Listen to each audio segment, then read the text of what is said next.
Phil Benedict! Ray, I mentioned earlier the idea, and maybe I was overstating the case, but I'm curious. When you look at his face and the intensity, I thought of Sonny Liston. That's the name that came to mind. That's a good example. Total concentration, total focus. All right, heading in now, right behind him, Phil Benedict.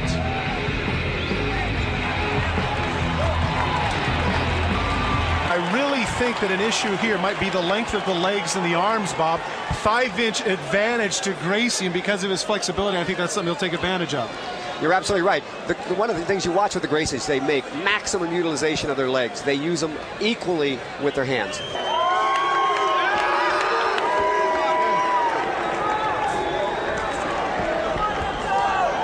One more time, guys. 10 minutes on the ground, 22 matches. 22 minutes for the match. Any questions? Back there, please. Back in your corner, please.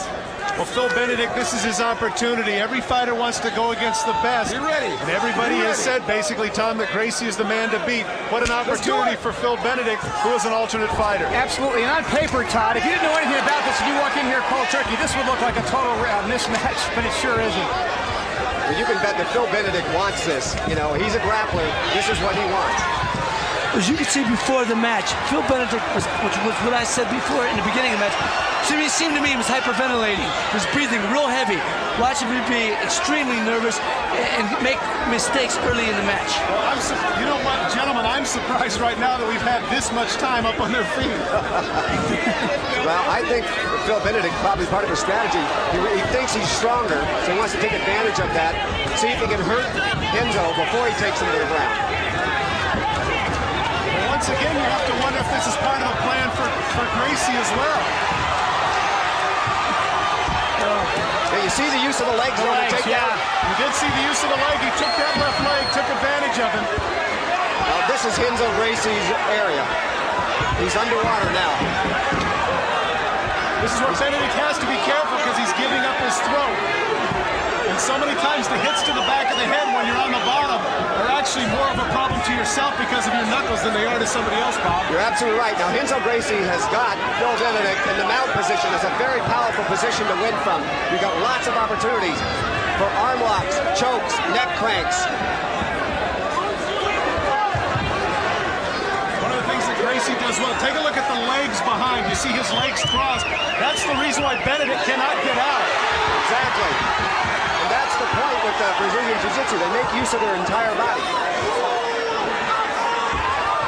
Phil Benedict has got to get out from this position. You notice he's not using his legs. Right. Meaning Phil Benedict. But once again, the energy for Phil Benedict has to be in defense, Tom. Absolutely, absolutely. And this is the position that Gracie just lives for, like this. And Benedict has got to lose those legs to get out of this predicament, or he's just going to be cannon for. There you go. That's it. It's all over.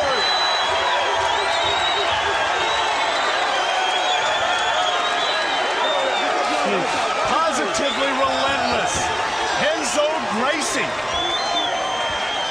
And for you youngsters at home that are watching this and are saying that brawn is always the issue, it is not. The technique of Gracie was superior. And you can see right there that Phil Benedict is a bloody mess. 2 minutes and 8 seconds. Phil Benedict has to be a little bit frustrated, but what could he do, Tom? Now here we go. Well, again, here we go. Now watch the leg move here. He's going to sweep him. And he hooks just the like leg, that. Hooks him. And down he goes. And that was the key right there. Bob, one of the things here clearly that you pointed out is the idea that his legs were dominant. The legs are crossed here. Benedict can do nothing. That's absolutely correct. He's got the Renzo's got the mounted position. He's making him pay. He's making sure he can't think about anything except staying where Renzo wants him. And that's the whole idea of the punches. And he, like we said, he went to it. Here goes the end. Here's a neck crank. Ray, one of the things here you'd have to say is that Gracie is not using up a lot of energy. My thoughts exactly, Todd. You could see when he was on top of him, he was just sitting there kind of resting, letting Benedict use all his. Okay, let's go up to John Higginson.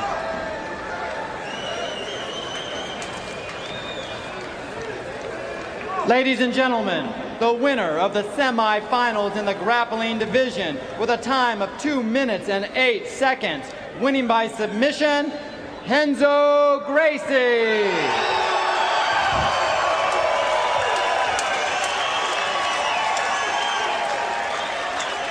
Well, Tom, one of the things that you have to say there, and you have to appreciate the sportsmanship of Gracie there, he does not want to have the same attitude he did the first time.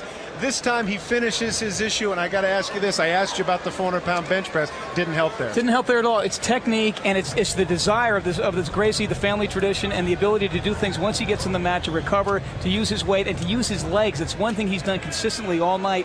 He's used his legs. He's a small guy, 180 pounds, but boy, does he use his weight well.